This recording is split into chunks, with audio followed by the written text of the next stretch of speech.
شاہ جی کے بارے میں جو معلومات مشہور ہیں ان کے مطابق یہ پچھلی صدی کی 7ویں دہائی میں یو پی کے قصبے مین پوری کے قریب گاؤں غالب میں پیدا ہوئے تھے۔ وہ بچپن میں ہی روحانیت کی طرف مائل ہو گئے تھے اور انہوں نے رہنمائی کے لیے سادھو پریم داس جی کا دامن تھاما تھا۔ انہوں نے ان کی سرپرستی تو کی مگر اپنا چیلا نہیں بنایا اور کہا کہ تمہاری منزل شمالی ہندوستان میں ہے۔ اس پر شاہ جی اپنا گھر اور خاندان والوں کو چھوڑ کر اپنی منزل کی تلاش میں نکل گئے۔ میں نے اس کے خاموش ہوتے ہی پوچھا تو یوں بابا اجمیر شریف کی طرف چلے آئے؟ شیخ اکرام نے نفی میں سر ہلایا، بولا انہیں اس وقت تھوڑی پتا تھا کہ ان کی منزل اجمیر ہے، وہ تو برسوں کی تلاش کے بعد یہاں پہنچے تھے۔ اس دوران میں وہ ہسپتال میں وارڈ بوائے رہے، پھر فوج میں بھرتی ہو گئے۔ آخر قسمت ان پر مہربان ہوئی اور وہ ملازمت چھوڑ کر اجمیر آ گئے۔ یہاں خواجہ غریب نواز کے دربار میں 5 سال خدمات انجام دیتے رہے۔ پھر خواجہ جی نے ان کی خدمت سے خوش ہو کر انہیں ان کے مرشد سید محمد نظام الحق سے ملا دیا، جنہوں نے انہیں خواجہ جی کی روحانی سفارش پر اپنا خلیفہ بنا لیا اور جانے کتنے برسوں کی روحانی تربیت کے بعد انہیں سومل پور بھیج دیا۔ میں نے کہا اس علاقے کی خوش قسمتی ہے کہ اس قدر بلند پایا روحانی شخصیت نے سومل پور کا انتخاب کیا ہے۔ شیخ اکرام نے جلدی سے مسرور لہجے میں کہا، اس میں کوئی شک نہیں ہے، میں اپنے آپ کو بھی خوش قسمت سمجھ سکتا ہوں کہ شاہ جی نے مجھ جیسے عام سے دیہاتی قصائی کو نظر کرم کے قابل سمجھا اور مجھے خدمت کا موقع دیا۔ میں نے اس کی تائید کی۔ تبھی ایک خیال میرے ذہن میں آیا۔ میں نے کہا ایک بات تو بتائیے اکرام بھائی، کیا اس علاقے میں ببر شیر ہوتے ہیں؟ میری بات سن کر شیخ اکرام کچھ چونکا، پھر کچھ سوچتے ہوئے بولا، میں نے اپنے بچپن سے اب تک اس اراولی پہاڑی سلسلے میں بنگالی شیروں کی موجودگی کا تو بار بار ذکر سنا ہے، مگر ببر شیر کا کبھی سننے میں نہیں آیا۔ سنا ہے یہاں سے 150 میل شمال میں ادے پور شہر کے گرد و نواح کے پہاڑی جنگلوں میں ببر شیر اب بھی پائے جاتے ہیں۔ میں نے ہنستے ہوئے کہا، رانی اور شاکر کا یہ جوڑا ادے پور سے ہی منگوایا ہوگا شاہ جی نے، ان کے لیے کیا مشکل ہے، کسی جن سے فرمائش کرتی ہوگی۔ شیخ اکرام نے یکلخت پر یقین لہجے میں کہا، ایسا ہی ہوا ہوگا بابو، ورنہ پہلے تو کبھی ان علاقوں میں ببر شیر نہیں دیکھے گئے۔ تبھی مجھے دور سامنے انسانی آبادی کی موجودگی ظاہر کرنے والی روشنیاں دکھائی دیں۔ شیخ اکرام نے ہاتھ کے اشارے سے بتایا، وہ ہمارا سومل پور گاؤں ہے بابو، یہاں میرا چھوٹا سا گھر ہے جہاں میں اپنی زوجہ کے ساتھ رہتا ہوں۔ اس نے فخریہ لہجے میں کہا، میرے دونوں بیٹوں رجب اور رمضان کی اجمیر شہر میں اپنی اپنی گوشت کی دکانیں ہیں اور وہیں گھر بھی ہیں۔ عام دنوں میں 3-4 بکروں اور عرس اور تہواروں کے موقع پر کم از کم 6-7 بکروں کا گوشت بک جاتا ہے دونوں کی دکانوں پر۔ ان میں سے رجب کی بازار میں اور رمضان کی شمشان گھاٹ روڈ پر دکان ہے، فرصت ملے تو ان کے پاس جانا، بہت خاطر مدارت کریں گے۔ میں نے اس کا دل رکھنے کے لیے حامی بھر لی۔ اس دوران میں ہم سومل پور گاؤں کے پہلو سے گزرنے والی ایک سڑک پر چڑھ چکے تھے۔ شبراتی کی رفتار بھی خود بخود بڑھ گئی تھی۔ جلد ہی ہم گنجان آباد شہری علاقوں میں داخل ہو گئے۔ شیخ اکرام نے بتایا، یہ گجر محلہ ہے بابو، اس کے بعد ہم عیسائی محلے سے گزریں گے، اسے پار کر کے ہم بیور روڈ پر پہنچ جائیں گے، وہ بہت چہل پہل والی سڑک ہے، میں آپ کو وہاں چھوڑ دوں گا، آسانی سے آٹو مل جائے گا اور آپ جہاں کہیں گے وہاں چھوڑ دے گا۔ میں نے اس کا شکریہ ادا کیا۔ شیخ اکرام کا کہا درست ثابت ہوا۔ بیور روڈ پر پہنچتے ہی ہمیں 3 خالی رکشے آگے پیچھے کھڑے نظر آئے۔ میں نے شیخ اکرام کو گرم جوشی سے رخصت کیا اور پھر سب سے آگے والے رکشے میں سوار ہو کر اسے خواجہ غریب نواز کے دربار والے بازار چلنے کی فرمائش کی۔ رکشہ چلانے والے اتھیڑ عمر شخص نے مزید کوئی بات کیے بغیر رکشہ سٹارٹ کر کے آگے بڑھا دیا۔ ہم کوئی 1 میل آگے پہنچے تو سڑک کے دونوں طرف وسیع سبززار والے سرکاری دفتر کا سلسلہ شروع ہو گیا۔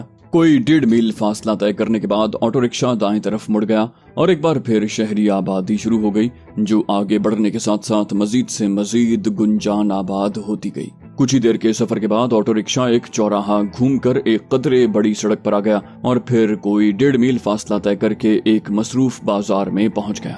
میں نے توجہ سے دیکھا تو بہت کچھ جانا پہچانا نظر آیا۔ میں سمجھ گیا کہ یہ خواجہ غریب نواز کی درگاہ کی طرف جانے والا بازار ہے۔ تبھی مجھے سامنے کچھ دور بائیں طرف واقع شیخ صلاح الدین کی پھولوں اور تبرکات کی بڑی سی دکان نظر آ گئی۔ میں اتنی دور سے بھی دیکھ سکتا تھا کہ وہ ابھی تک کھلی ہوئی ہے۔ میں نے فوراً آٹو رکشہ رکوایا اور کرایہ ادا کر کے رخصت کر دیا۔ میں شیخ صلاح الدین کی دکان کی طرف قدم بڑھانے ہی والا تھا کہ مجھے خیال آیا کہ میں نے دوپہر کے قریب اپنی شکل و صورت میں تبدیلیاں کی تھیں۔ کہیں ایسا تو نہیں کہ شیخ صلاح الدین کو مجھے پہچاننے میں مشکل پیش آئے اور میں اپنی شناخت کروانے کی کوشش میں خامخواہ اس کی نظروں میں مشکوک ہو جاؤں۔ تبھی میری نظر اپنے ہاتھوں پر پڑی، مجھے ان کی رنگت اصل نظر آئی۔ तभी मुझे याद आया कि मैंने शाहजी के आस्ताने के कुएं पर वुजू किया था, जिससे शायद मेरे चेहरे और हाथों वगैरह की स्याही दूर हो गई थी। मलंगों वाले चुगे और गुंबद नुमा टोपी से मैं पहले ही पीछा छुड़ा चुका था। गोया मैं अपने भेष से पूरी तरह निजात हासिल करके अपनी असल शक्ल में वापस आ चुका था। मैं पुरतमाद कदमों से शेख सलाहुद्दीन की दुकान की तरफ बढ़ा। मैं इस दौरान में अपने जहन में उन सवालों के जवाब तय कर रहा था जो दुकान मालिक मुझसे पूछ सकता था। मुझे अग्रवाल खानदान की गाड़ी वहां नजर नहीं आ रही थी। अलबत्ता मैं अभी सफीर अहमद के बारे में ताज़ा तरीन मालूमात से बेखबर था। खुदा जाने वो कालूराम एजेंट से जान छुड़ाने के बाद वापस यहीं आया था या ख्वाजा पिया के दरबार की तरफ चला गया था। बहरहाल मेरे शेख सलाहुद्दीन की दुकान का रुख करने का तो मतलब ही मेरी गैर मौजूदगी में रूनुमा होने वाले वाकयात से आगाही हासिल करना था। मैं दुकान के दरवाजे में पहुंचा तो अंदर नजर डालते ही मुझे अंदाजा हो गया कि शेख सलाहुद्दीन अंदर मौजूद नहीं है। उसकी गद्दी पर मुझे 20-22 साल का एक तनुमंद नौजवान बैठा नजर आया। फूल और तबर्रुकात बेचने पर मामूर लड़के ने मुझसे पूछना चाहा कि मैं क्या खरीदना चाहता हूँ, मगर मैं उसे नजरअंदाज करके दुकान के अंदर सीधा शेख सलाहुद्दीन की गद्दी पर विराजमान नौजवान के सामने जा पहुंचा। वो मेरे यूं अचानक सामने आन खड़ा होने पर चौंका और फिर शायद मुदाखलते बेजा पर उसकी पेशानी पर नाराजगी की लकीरें खिंच गईं और उसने मेरे चेहरे पर नजरें जमाते हुए सख्त लहजे में कहा, आपको क्या खरीदना है जनाब? जो कुछ चाहिए वो लड़के को बता दें। यहाँ मेरे पास क्या लेने आए हैं? मैंने चेहरे पर शगुफ्ता मुस्कुराहट लाते हुए नरम लहजे में कहा, नाराज क्यों होते हो छोटे भाई?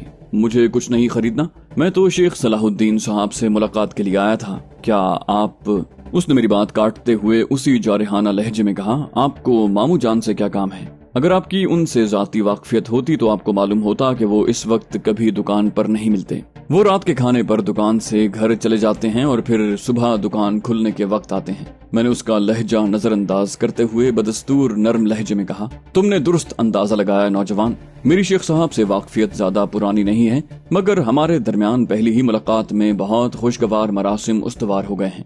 मुझे यकीन है कि वो दुकान पर मौजूद होते। उसने एक बार फिर सख्त लहजे में कहा, ये सब बाद में बताना बड़े साहब, पहले अपना तारुफ करवाओ। मेरा ये तल्ख रवैया बिला वजह नहीं है।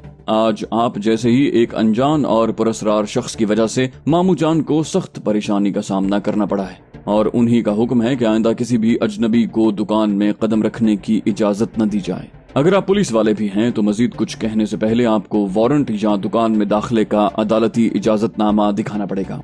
समझ गए आप? तब मुझे उसके रवैये से झलकने वाली तलखी का सबब मालूम हो गया। शेख सलाहुद्दीन किसी पुलिस अफसर की तरफ से अपनी दुकान के ऊपर वाक़े अकामती कमरों पर छापे मारने और एक मोअज़्ज़िज़ मेहमान को लगभग इग़वा के अंदाज में साथ ले जाने पर सख्त नाराज था और उसने आइंदा के लिए ऐसे किसी वाक़े की राह रोकने के लिए अपने तमाम मुतल्लिकीन को सख्त अहकाम जारी कर रखे थे। सूरत हाल का अंदाजा होने पर मैंने शेख सलाहुद्दीन के कायम मकाम को मुखातिब करके कहा, बेफिक्र हो जाओ नौजवान दोस्त, मैं कोई पुलिस वाला या सफेद कपड़ों वाला अहलकार नहीं हूँ, बल्कि मैं भी आज दोपहर रूनुमा होने वाले वाक़े से मुतासिरा 2 अफराद में से एक हूँ। अगर मैं बरवक्त सीढ़ियां उतरकर फरार न होता तो वो नाम नेहाद पुलिस अफसर उस नौजवान की तरह शायद मुझे भी पकड़ कर ले जाता। मेरी बात सुनकर वो नौजवान चौंका, बोला, ओ तो आप प्रकाश जी हैं, गुजरात के अखबार के नुमाइंदे? मामू जान ने आपका भी जिक्र किया था और आपके बगैर इत्तला गायब होने पर सख्त परेशान थे। उन्होंने बताया है कि उनका नौजवान मेहमान तो ब्रिगेडियर अग्रवाल के बेटे के साथ उनके पास आ गया था, मगर आपका अभी तक कुछ पता नहीं चल सका। मैंने कहा, दरअसल मैं यहाँ से अफरा तफरी में भागा तो एक तांगे से तसादुम की वजह से मुझे सर पर चोट आई थी और मैं सरकारी अस्पताल में कई घंटे बेहोश रहा। अब तबीयत संभलते ही मैंने अपने नौजवान दोस्त की खैरियत मालूम करने के लिए यहाँ का रुख किया।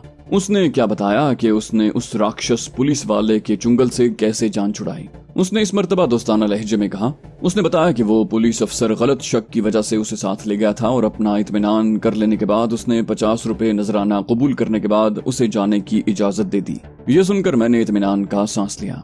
सफीर अहमद मेरे अंदाजे से ज्यादा समझदार साबित हुआ था। इससे पहले कि मैं कुछ कहता उस नौजवान ने मुझे मुखातिब करके कहा, मामू जान शाम को दुकान मुझे सौंप कर जाते हुए भी आपकी सलामती की तरफ से बहुत फिक्रमंद थे।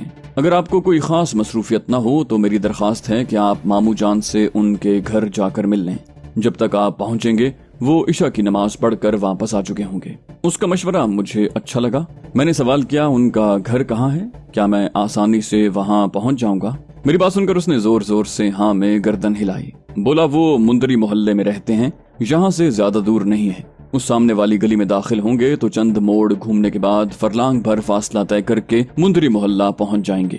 کسی سے پھول گجرے والے شیخوں کا گھر پوچھیں گے تو سیدھا دروازے پر پہنچا دے گا۔ دین محمد پٹواری کی حویلی ان کے پڑوس میں ہی ہے۔ میں نے اس کا شکریہ ادا کیا اور اس کی طرف سے خاطر تواضع کی خواہش رد کر کے اس کے بتائے ہوئے راستے پر چل پڑا۔ اس نوجوان کے بیان کے عین مطابق میں کوئی فرلانگ سوا فرلانگ کا فاصلہ طے کر کے اپنی دانست میں منزل کے آس پاس پہنچ گیا، مگر اپنی ہر ممکن احتیاط کی حکمت عملی پر کاربند رہتے ہوئے میں نے ایک مقامی نوجوان سے شیخ صلاح الدین کی بجائے دین محمد پٹواری کے دولت خانے کا پتہ پوچھا۔ اس نے ہاتھ کے اشارے سے بتایا کہ میں سامنے والی گلی میں کوئی 50 گز آگے بڑھوں گا کہ آگے محمودی مسجد آئے گی، اسے دائیں طرف چوتھا گھر دین محمد پٹواری کا ہے۔ میں نے اس کا شکریہ ادا کیا اور اس کی بتائی ہوئی گلی میں داخل ہو گیا۔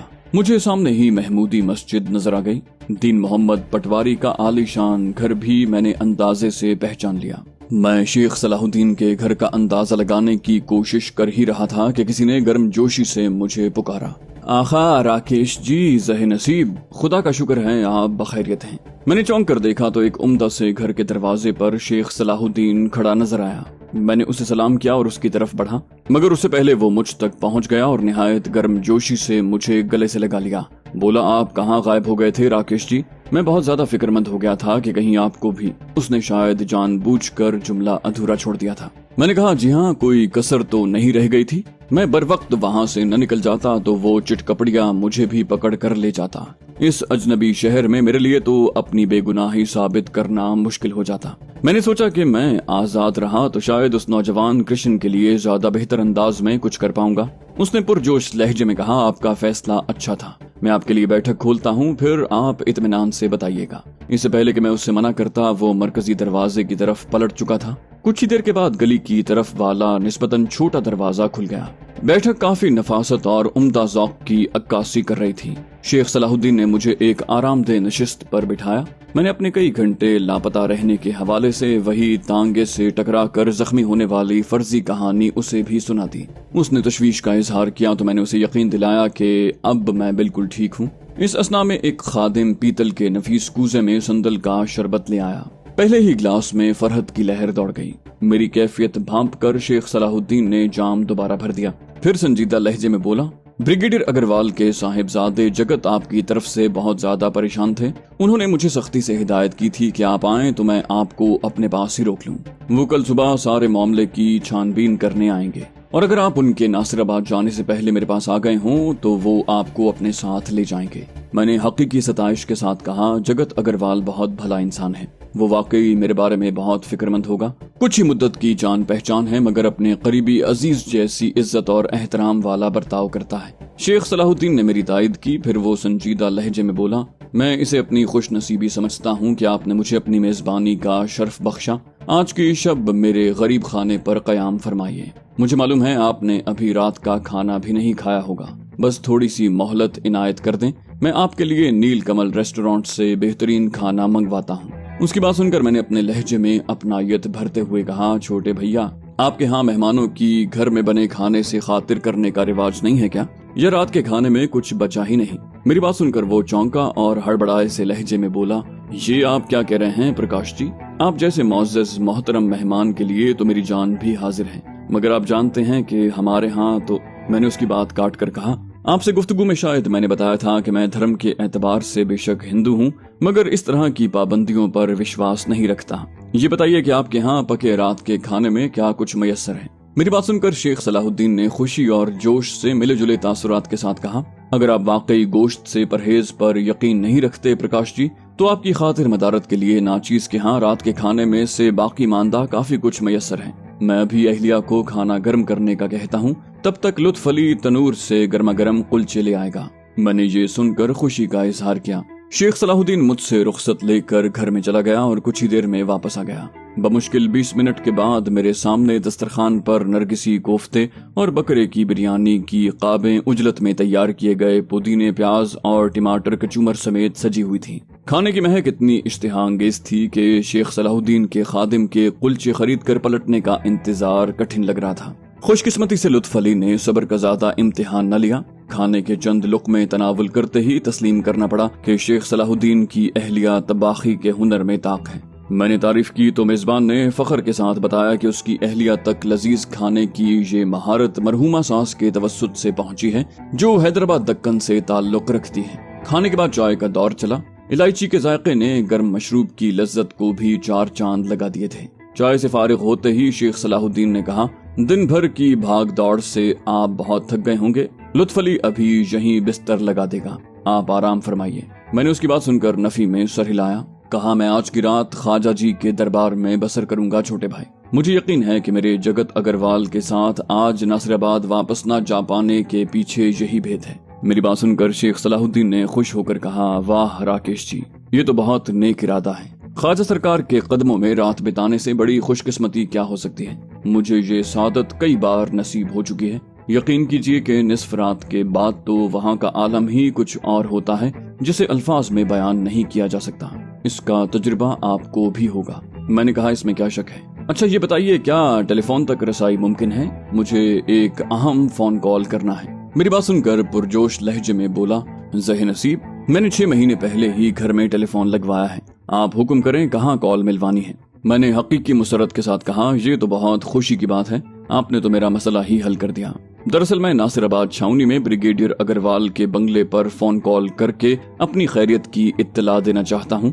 वो भले लोग मेरी बगैर इत्तला गुमशुदगी की वजह से बहुत फिक्रमंद होंगे। शेख सलाहुद्दीन ने कहा, ये तो आपने वाकई दुरुस्त सोचा है। इसका मतलब है आप भी एक भले आदमी हैं। नशस्त गाह में चलें, मैं आपकी ब्रिगेडियर साहब के बंगले पर बात करवा देता हूँ। टेलीफोन ऑपरेटर के पास अपनी फरमाइश लिखवाने के बाद हमें बमुश्किल 2 मिनट इंतजार करना पड़ा। घंटी बजते ही मैंने बेसब्री से फोन का रिसीवर उठाकर कान से लगाया। दूसरी तरफ से एक खुरदरे लहजे वाले ऑपरेटर से राब्ता हुआ। पता चला कि वो नासिराबाद छावनी का फौजी ऑपरेटर है। उसकी तरफ से सवाल किए जाने पर मैंने गुजरात समाचार के रिपोर्टर प्रकाश की हैसियत से अपना तारुफ करवाया और ब्रिगेडियर साहब या उनके दोनों बेटों में से किसी से भी बात करवाने की दरखास्त की। मुझे रिसीवर कान से लगाकर 2 मिनट मजीद इंतजार करना पड़ा। बिलाखिर हल्की खड़खड़ाहट के बाद मुझे रिसीवर में एक भारी गूंजदार आवाज सुनाई दी, brigadier Agarwal on this side, who is there? मैंने एहतराम आमेज लहजे में कहा, मैं राकेश बोल रहा हूँ सर। इतना सुनते ही ब्रिगेडियर अग्रवाल ने पुरजोश लहजे में कहा, ओ तो ये वाकई तुम हो मिस्टर राकेश। कहाँ गुम हो गए थे जेंटलमैन? हम सब तुम्हारी तरफ से बहुत परेशान थे। उस लड़के कृष्ण ने जो कुछ बताया वो मेरे लिए नाकाबिले यकीन है। ऐसा तो अजमेर में पहले कभी नहीं हुआ। क्या वो सब ठीक कह रहा है मिस्टर राकेश? क्या उसे वाकई किसी ने पुलिस ऑफिसर बनकर गन पॉइंट पर किडनैप कर लिया था? मैंने ठोस लहजे में कहा, वो बिल्कुल सच कह रहा है ब्रिगेडियर साहब। वो खुद को पुलिस वाला ही कह रहा था, मगर वो यूनिफॉर्म में नहीं था, इसलिए मैंने उसकी बात पर यकीन नहीं किया। मगर उसकी पुलिस वालों की सर्विस रिवॉल्वर जैसी ही गन थी। मैंने सोचा ये पुलिस वाला नहीं तो फिर लुटेरा ही हो सकता है। मुझे उसकी गफलत से फरार का मौका मिल गया, मगर बदकिस्मती से अफरा तफरी में भागते हुए मैं एक तांगे से टकरा गया और कई घंटे अस्पताल में बेहोश पड़ा रहा। ये सुनते ही ब्रिगेडियर अग्रवाल ने तशवीश भरे लहजे में कहा, ओहो, तुम अब तो ठीक हो ना? ज्यादा चोटें तो नहीं आई? मैंने कहा, फिक्र न करें सर, मैं एकदम फिटफाट हूँ। मगर मैं वापस लौटा तो जगत अग्रवाल और बाकी सब लोग वापस जा चुके थे। मेरी बात सुनकर ब्रिगेडियर अग्रवाल ने पुरजोश लहजे में कहा, डोंट वरी राकेश, मैं अभी ड्राइवर के साथ अपनी जीप अजमेर भेजता हूँ। तुम बताओ कि 1 घंटे के बाद कहाँ मिलोगे? मैंने एहसानमंदाना लहजे में कहा, इसकी जरूरत नहीं है सर, मैं आज रात फूल वाले भाई शेख सलाहुद्दीन का मेहमान हूँ। ब्रिगेडियर अग्रवाल ने मुतमईन लहजे में कहा, फिर ठीक है, मगर क्या तुम मुझे उस सो कॉल्ड पुलिस वाले को पहचानने के लिए कुछ निशानियां बता सकते हो? मैं उसे छोड़ूंगा नहीं। उसे मेरे मेहमानों के साथ बदसलूकी और लूटमार का मजा चखना पड़ेगा। उसे न पकड़ा गया तो वो अजमेर में और यात्रियों के साथ भी लूटमार करेगा। मैंने उस लड़के से भी पूछा था, उसे तो कुछ ज्यादा याद नहीं। कहता है उसने छज्जे वाली टोपी पहन रखी थी, जिसकी वजह से उसकी शक्ल ठीक तरह दिखाई न दी थी। मैंने कहा, वो बिल्कुल ठीक कह रहा है, उसकी शक्ल तो मैं भी ठीक से नहीं देख सका और मुझे इसीलिए तो उसके पुलिस अफसर होने के दावे पर भी शक है। मेरा ख्याल है वो हमें लूटने की नीयत से पीछे लगा था। मुझे उसकी गन असली होने का यकीन न होता तो मैं भागने की बजाय उससे टकरा जाता। ब्रिगेडियर अग्रवाल ने सताइश भरे लहजे में कहा, जबरदस्त, इसका मतलब है तुम सिर्फ कलम चलाने वाले जर्नलिस्ट नहीं हो, बल्कि जरूरत पड़ने पर अपने बचाव के लिए हाथ पांव चलाने की भी जुर्रत रखते हो। मैंने पुरएतमाद लहजे में कहा, सिर्फ हाथ पांव चलाने की नहीं सर, वक्त पड़ने पर मरने मारने की भी हिम्मत रखता हूँ। सिर्फ आपको बता रहा हूँ कि मुझे बचपन से फौज में जाने का शौक था, इसलिए पढ़ाई से ज्यादा वक्त भाग दौड़ और वर्जिश में लगाता था। वो तो मैं नौजवानी में टीबी हो जाने की वजह से 2 साल बीमार रहा, वरना भगवान की इच्छा होती तो शायद मैं आपके अंडर कर्नल बना हुआ होता। मेरी मक्खन पॉलिश ने ब्रिगेडियर अग्रवाल पर मेरी मर्जी के ऐन मुताबिक असर किया। वो खुशी से चहकते हुए बोला, अरे वाह राकेश, तुम तो कमाल आदमी निकले। वाकई अब मैं तुम्हारे कसरती बदन से तुम्हारे शौक का अंदाजा लगा सकता हूँ। सुबह नासिराबाद पहुंचोगे तो तुमसे दिल खोल कर बातें होंगी। मैं सुबह ही उस फूल वाले की दुकान पर अपनी जीप भेज दूंगा। मैंने आजिजी से कहा, धन्यवाद सर। ये बताइए, जगत भैया से बात हो सकती है मेरी? ब्रिगेडियर अग्रवाल ने कहा, नहीं, वो तो अपनी फैमिली समेत अपने बचपन के दोस्त नवीन राणे के घर गया हुआ है। बल्कि यूं समझो कि नवीन उसे जबरदस्ती ले गया है। अब तो कल सुबह ही वापसी होगी उसकी। मैंने कहा, ठीक है, वैसे भी मेरा असल मकसद तो आप सबको अपनी खैरियत की इत्तला देना है। अब कल सुबह मुलाकात होगी। मैंने राब्ता मुनक़ता करके शेख सलाहुद्दीन से तहारत गाह का पूछा। उसने बैठक में ही खुलने वाले छोटे से दरवाजे की तरफ इशारा किया। तहारत गाह भी अहले खाना के सलीके की अक्कास थी। मैंने थोड़ी सी कोशिश से मुनासिब जगह तलाश की और अपना पिस्तौल, इजाफी मैगजीन और तमाम गोलियों समेत छुपा दिया। मुझे यकीन था कि खुसूसी काविश के बगैर उसका नजरों में आने का इम्कान बहुत कम था। ये इत्मीनान कर लेने के बाद मैं तहारत गाह से निकला और शेख सलाहुद्दीन से रुखसत तलब की। उसने मुझे मोटरसाइकिल पर ख्वाजा सरकार के दरबार के निजामी दरवाजे तक पहुंचाने की पेशकश की, जो मैंने शुक्रिया के साथ मुस्तरद कर दी। मैंने कहा, तुम अजमेर के वासियों को अंदाजा नहीं है छोटे भैया कि कितने अच्छे भाग वाले हो। तुम्हें इन गली कूचों में जिंदगी भर घूमने फिरने, रात दिन गुजारने का मौका मिला हुआ है, जहाँ हाजिरी के लिए हिंदुस्तान तो एक तरफ, पड़ोसी मुल्कों वाले भी तरसते होंगे। मैं अजमेर की गलियों में भटक जाऊं तो मैं अपने भाग्य पर जितना इतराऊं कम होगा। शेख सलाहुद्दीन ने मेरे जज्बात को सराहा। मोहल्ले में पहुंचकर मेरे मेजबान ने मुझे ख्वाजा जी की दरगाह की सम्त बताते हुए वादा लेना चाहा कि मैं सुबह का नाश्ता भी उसके घर आकर करूंगा। मैंने उसे यकीन दिलाया कि अगर मुमकिन हुआ तो मैं जरूर पहुंच जाऊंगा, वरना दुकान पर मुलाकात होगी। मैं ख्वाजा पिया के दरबार तक कैसे पहुंचा, वहां मेरी हाजिरी और फिर वहां शब भर मुझे कैसे फयूज़ बरकात से मालामाल किया गया, मेरे दिल पर कैसी वारदातें गुजरी, उनका तफसीली अहवाल लिखने बैठूं तो जाने कितने हजार औराक पर मुहित हों। मगर ये सुल्तान हिंद ख्वाजा मोइनुद्दीन चिश्ती के अनगिनत मेहमान ऐसे अहवाल बयान कर चुके हैं और सैकड़ों कुतब रकम कर चुके हैं। लिहाजा ये बताने पर इक्तिफा करूंगा कि नमाज फजर की बाजमात अदायगी के बाद जाफरानी पुलाव के लंगर से शिकम शेर होकर ख्वाजा सरकार को सलाम अर्ज करके मैंने रुखसत तलब की। मैं दरगाह से बाहर निकला तो दिमाग पर अजीब खुमार की कैफियत थी। मुझे बिल्कुल होश नहीं था कि मैं किस तरफ जा रहा हूँ। रास्ते में कई लोगों से टकराया और सुनने को भी मिला, मगर मैंने हाथ जोड़कर खामोश माजरत पर इक्तिफा किया। तभी मेरी नजर सामने दिखाई देने वाले एक बड़े से मेहराबी गेट पर पड़ी, मगर जब उस फाटक से मुल्हिक एक दफ्तर नुमा इमारत पर लगा नीला और सुर्ख बोर्ड पढ़ा तो मेरे दिमाग पर छाया सुरूर यकलख्त रफा हो गया। उस बोर्ड पर जली हुरूफ में हिंदी और अंग्रेजी में मदार गेट पुलिस चौकी दर्ज था। मैंने खासी कोशिश करके अपने कदम ठिठकने से रोके। उस वक्त मेरी नजरों के सामने कालूराम एजेंट की लाश का अजियत से खुला मुंह घूम रहा था। उसने बताया था कि उस चौकी का इंचार्ज उसका बरादर निस्बती है, जो उसे अपने बड़े भाई जैसी इज्जत देता था। अगर उस थानेदार के सामने मेरी कल की कार्रवाई का भेद खुल जाए तो ये मेरा क्या हशर करेगा। मैं पुलिस चौकी के बोर्ड से नजरें हटाकर तेज कदमों से वहां से रफू चक्कर होने ही वाला था कि चौकी के दरवाजे से एक अधेड़ उम्र संतरी तेजी से निकला। मैं उसे रास्ता देने के लिए एक तरफ हटा ही था कि सामने से आने वाला एक राहगीर काफी जोर से मुझसे टकरा गया। वो राहगीर रुका नहीं था, लिहाजा मैं भी उसे नजरअंदाज करके आगे बढ़ने लगा, मगर तभी संतरी ठिठक कर रुक गया। ये देखकर मुझे अपने वजूद में इस्तराब की सर्द लहर दौड़ती महसूस हुई। उसकी नजरें मेरे चेहरे पर जम गई थीं।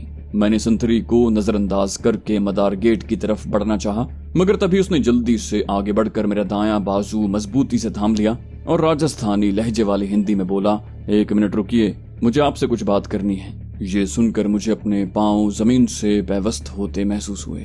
मुझे यकलख्त एहसास हुआ कि मैं बुरी तरह फंस गया हूँ।